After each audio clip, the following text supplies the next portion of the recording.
नमस्कार बच्चों, स्वागत है आप सभी का आज के इस वीडियो में, जिसमें हम सॉल्व करने वाले हैं गणित और विज्ञान के कार्यपत्रक 3 यानी वर्कशीट नंबर 3 जो 9 जुलाई 2021 को आई हैं। आज की जो वर्कशीट है वो एक्सपोनेंट यानी घातांक के बारे में है। घातांक का मतलब क्या होता है?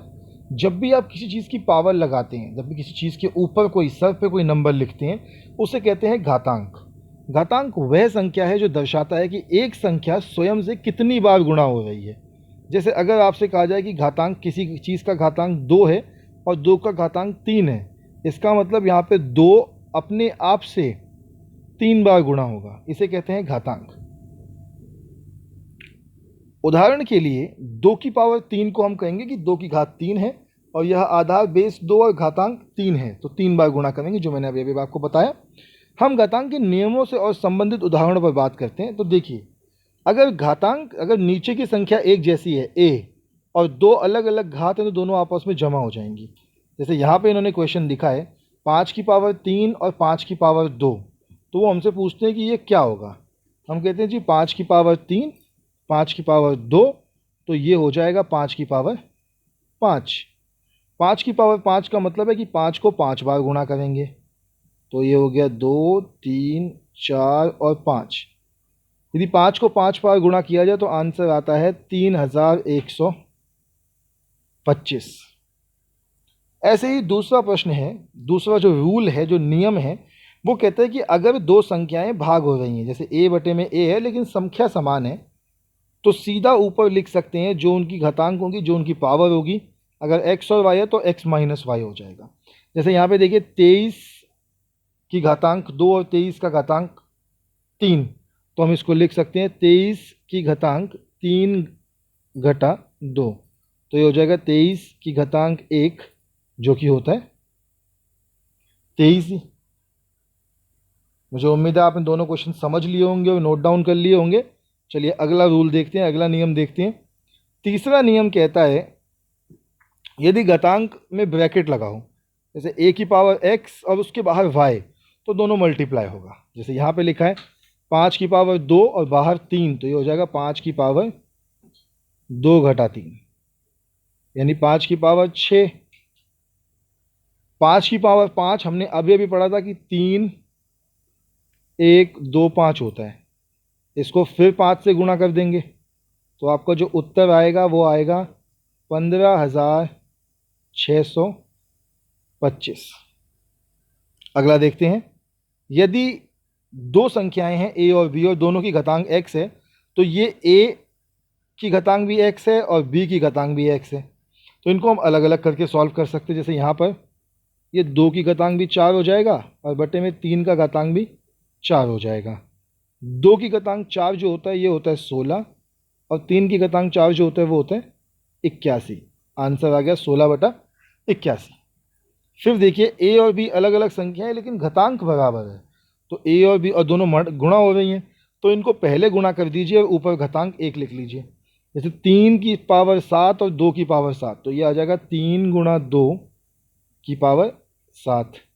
3 गुणा 2 होता है 6 की पावर 7 और 6 की पावर 7 जो होता है, इसको अगर आप गुणा करेंगे तो उत्तर आएगा 27,2,79,936।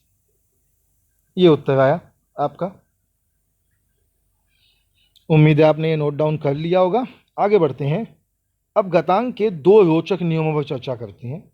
कौन से दो रोचक नियम हैं? पहला है a की पावर 0, किसी भी चीज़ की पावर हमेशा 0 हमेशा 1 होता है। जैसे 5 की पावर 0 तो ये 1 होगा। अब अगर किसी a की पावर माइनस x है तो ये अपॉन में चला जाएगा, 1 अपॉन a की पावर x। 2 की पावर -3 है तो क्या होगा, 1/2 की पावर 3। अब कुछ प्रश्न और हैं सरल करने के लिए, सॉल्व करने के लिए, उनको भी कर लेते हैं। तो 99 की पावर 0 क्या हो जाएगा, 1। 7 की पावर घटा 2, तो ये हो जाएगा 1/7 की पावर 2, यानी 1/49। ऐसे ही 15 की पावर 13 की पावर 5, 15 की पावर 0, लेकिन इसके बाहर 15 की पावर 5, उसके बाहर 0, तो जो भी संख्या सॉल्व करने के बाद आएगी उसकी पावर 0 होगी, यानी आंसर हो गया 1। अब ये आखिरी चौथा देखिए प्रश्न, अंदर लिखा है 2 बाहर लिखा है घटा 1, 2 गुणा 1 कितना होगा -2, तो ये हो गया 3/5 की पावर -2, तो ये उल्टा हो जाएगा 5/3 की पावर 2। 5 को 5 से गुणा करेंगे 25, 3 को 3 से करेंगे 9। ये हो गई आपकी आज की मैथ्स की वर्कशीट सॉल्व। बहुत ही सरल वर्कशीट आपके पास आई थी आज। मैथ्स की वर्कशीट पूरी करने के बाद हम आगे बढ़ते हैं साइंस की वर्कशीट की तरफ, विज्ञान की वर्कशीट की तरफ। विज्ञान की वर्कशीट में हमने पिछली क्लास में सेल चैप्टर शुरू कर रखा था, कोशिका वाला चैप्टर शुरू किया था। आज आगे बढ़ते हैं कि रीना अपने घर के पीछे पार्क में खेल रही थी, उसके आसपास की विशाल विविधता ने उसका ध्यान अपनी तरफ खींचा, चाहे वह सजीव या निर्जीव। फिर उसने जीवित जीवों पर ध्यान केंद्रित किया, सभी छोटे कीड़े, तितलियां और यहाँ तक कि उसके दोस्त सभी जीवित प्राणी हैं। तब उसने अपने चारों ओर सभी पेड़ पौधे झाड़ियाँ देखी और महसूस किया कि ये सभी जीवित हैं, लेकिन यह भिन्न कैसे हैं। वास्तव में मूल संरचना, जिसे कोशिका कहते हैं, की वजह से भिन्न है, जिसके द्वारा वह बने हैं। यह कोशिका 2 प्रकार, जंतु कोशिका और पादप कोशिका। और फिर उसने दिमाग कक्षा में लगे अपने एक चार्ट पर ध्यान दिया, तो देखिए रीना ने का ध्यान गया कि अपने आसपास कितनी विविधता, कितने सारे तरीके के जीव, कितने सारे तरीके के पेड़ पौधे हैं, और इनमें 2 मुख्य तरीके की कोशिकाओं के ये सब कुछ बने हुए हैं, जिनमें से एक कोशिका है पादप कोशिका और एक कोशिका है जंतु कोशिका। ठीक है, पादप कोशिका और जंतु कोशिका के अंतर हम देख लेते हैं। पादप कोशिका में कोशिका भित्ति पाई जाती है, बाहर एक अलग से भित्ति होती है, जबकि जंतु कोशिका में बाहर अलग से ऐसी कोई भित्ति नहीं होती। पादप कोशिका में हरित लवक पाए जाते हैं और जंतु कोशिका में हरित लवक नहीं पाए जाते। पादप कोशिका में सेंट्रोजोम अनुपस्थित होते हैं और जंतु कोशिका में सेंट्रोजोम उपस्थित होते हैं। पादप कोशिका के अंदर रिक्तिकाएं बड़ी और संख्या में कम होती हैं, क्योंकि इनकी इतनी आवश्यकता नहीं होती, लेकिन जंतु कोशिका में रिक्तिका छोटी और संख्या में अधिक होती हैं। पादप कोशिकाओं में केंद्रक परिधि की ओर हो सकता है, क्योंकि इसके अंदर बहुत सारा जो स्थान होता है वो रंध्र ले लेते हैं। जंतु कोशिका में ऐसा नहीं होता, अधिकांश जंतु कोशिकाओं में केंद्रक मध्य में ही होता है। आगे बढ़ते हैं, तो चलिए प्रश्न उत्तर देख लेते हैं, क्योंकि वर्कशीट पूरी हो गई है। सबसे पहला प्रश्न है कि पादप कोशिका और जंतु कोशिका का चित्र बनाइए। तो देखिए ये क्वेश्चन मैंने चित्र बना रखा है, मैं आपको दिखाता हूँ। आप वीडियो को पॉज करके और चित्र अपनी कॉपी में बना लीजिए। बहुत ही सुंदर चित्र है, एक प्लांट सेल का, एक एनिमल सेल का। प्लांट सेल मतलब पादप कोशिका, एनिमल सेल मतलब जंतु कोशिका। चलिए आपने डायग्राम बना लिया होगा। दूसरा प्रश्न है कि जंतु और पादप कोशिका में 3 अंतर बताइए।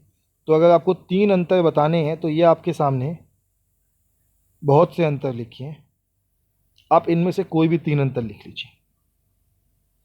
अगला प्रश्न है कि क्लोरोप्लास्ट किस कोशिका में पाया जाता है। तो मैं आपको बता दूं कि क्लोरोप्लास्ट जो होता है वो केवल पादप कोशिका में पाया जाता है।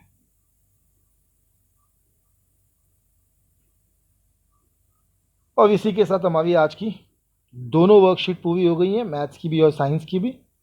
आपसे फिर मिलेंगे अगली मैथ्स और साइंस की वर्कशीट के साथ। तब तक के लिए बच्चों, stay healthy and stay safe.